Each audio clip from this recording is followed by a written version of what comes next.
Writing good questions is key to being a good leader, teacher, and engaging in a good conversation. And this can be one of the hardest things for people to do. Usually they struggle with it, and there's actually a pretty common reason why they do. And that reason is that they don't write their questions out beforehand. Most people think that when they get up there, their questions are just going to come to them, and they won't. Part of the reason why we don't have good questions is that we get so engrossed in our topic that we think that people can just kind of jump inside of our heads and understand what we're saying. They can't. And part of the reason why it's hard to communicate and write good questions is that we often are cloudy about what we're asking in the first place. We don't have a good idea of what we're saying. And there's an old saying that if it's cloudy in the pulpit, there's a thunderstorm in the pews. And what that means is if you don't know what you're saying, no one else knows. So here are a few tips that you can follow for writing good questions and being able to engage people in a better dialogue.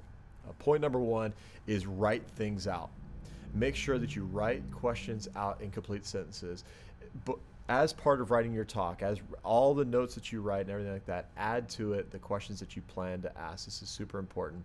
I know you've probably seen this happen where, or maybe you've experienced it yourself. You've just taught for like 5 minutes or something on some important topic, and you feel like you need to engage the people, and you look down in your notes, and your notes it says evidence question mark or examples question mark, and so then you look back up at the people and say examples, and there's crickets. No one knows what you're talking about, and the reason is that they shouldn't know what you're talking about. You haven't asked them a question. They don't know what you're trying to summarize in that question. So I would suggest to you that you write all your questions out in using complete sentences. So a better example would be, what is the relationship between God's sovereignty and human responsibility? Or how do you think Moses felt when he was coming down the mountain after being there for 40 days? Or what examples of God's love do you see in your life? Or how does this apply in everyday life when you work all day and have to come home to 3 or 4 kids? So the first point of advice is to write your questions out using complete sentences. The second point of advice is to be able to ask your questions in multiple ways using completely different words. And oftentimes people will not understand the question that you're asking because they don't understand a word that you're saying. They don't understand the logic of the question. And so what you should do is, as you're writing things out, rephrase it using different words each time. And so an example of that would be, I'm talking again about God's sovereignty and our responsibility to evangelize. You might say, what's the relationship between God's sovereignty and evangelism? Now, if God is in charge of everything, including people getting saved, why should we bother to evangelize? Or if ultimately God's the one who chooses who goes to heaven and who doesn't, why should I feel any kind of burden to go out and evangelize? And when you ask a question 3 different times in 3 different ways, it's a greater likelihood that people will be able to understand what you're saying, pick up on the conversation, and enter in. A third piece of advice that I could give for someone wanting to ask better questions is be able to answer the question yourself. Oftentimes people will write out a question, or they'll say a question. They have no clue what they're looking for. They're confused in their own mind, and they're hoping that other people will get it. And the reality is that no one will get it. You'll have a person who will teach for a few minutes, and then they'll say, what do you guys think about that? I don't know what's going on. Do you know what I mean? And no one knows what you mean. So write a couple of answers out.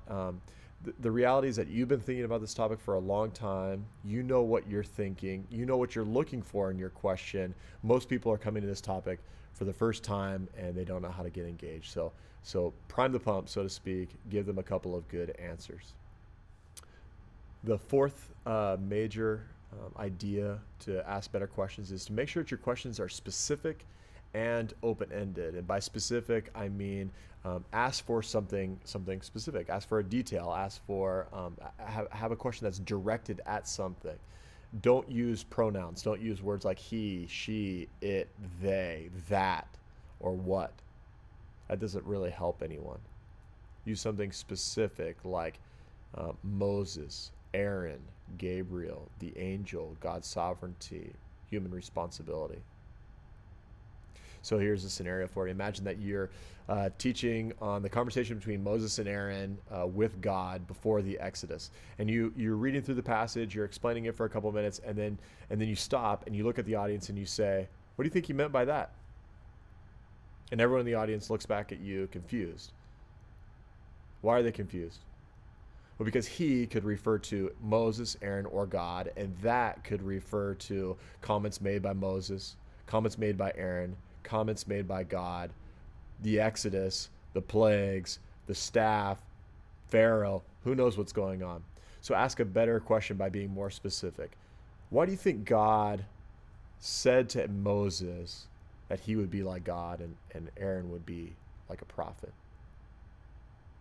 The second half of that is that you want to make sure that your questions, although they're specific, they're still open-ended, which means there's more than one answer that could work. Often we will ask questions that it's either yes or no, or there's one specific answer, and it's so easy that there's no dialogue that engages. So a bad example of that would be, how many commandments are there? Do you think that Cain should have killed his brother? The obvious answer and conversation killer is 10. No. Instead, ask an open-ended question that has multiple answers. So, which of the 10 commandments speaks to you most powerfully? Which of the 10 commandments do you feel like is most threatening to our culture?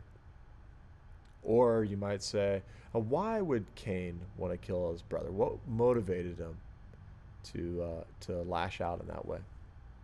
So create questions that are specific and open-ended. Now, the fifth piece of practical advice for writing good questions is to know your audience. How old are they? What do they know already? Are they Christians? Are they non-Christians? Where are they coming from in life? Do they know the Bible at all?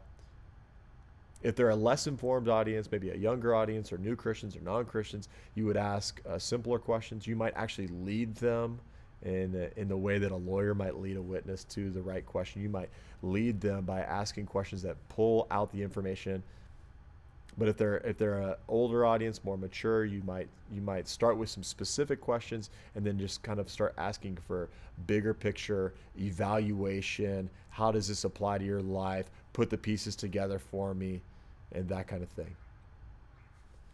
So to summarize, writing good questions is super important. Make sure that you spend just as much time thinking about good questions as you do writing the so-called content of your talk. Write your questions out using full sentences. Don't think that you can write just one word or one idea and that it'll come to you on the fly. It won't. After you write the question out in a full sentence, rewrite it in multiple ways using different words. Third, be able to answer the question yourself. Give a couple of answers that are good just in your own mind. Fourth, create questions that are specific and open-ended. Don't use pronouns. Do use specific words, but make sure that the question has lots of directions it can go. And finally, know your audience. What kinds of questions do they need to have in order to engage in a conversation?